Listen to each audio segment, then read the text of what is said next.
One of the most important things as track athletes is to develop a strong enough sense of proprioception and knowing the exact location of your body segments in space and what body angles you're creating at the moment. We're referring to the hips and the leg segments. Now, particularly trying to get that hip at a high enough height to create enough room to have a front leg angle of around 90 degrees and back leg angle of around 120 to make sure that that hip is front loaded over that first block.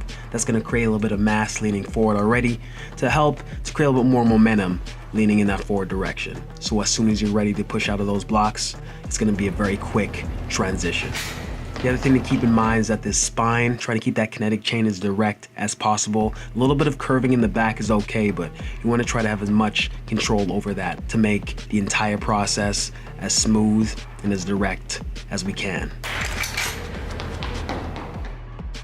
So here during the block start, what often happens is that the head rises up during that set phase. Here I have Jeremy's hand at the back of my head as a physical cue.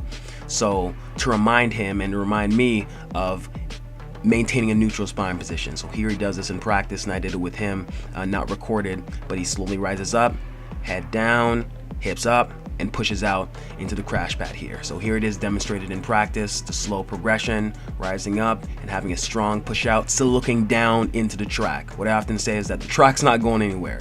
Look down, commit to your drive phase, and push right out as explosively as you can. Set, go.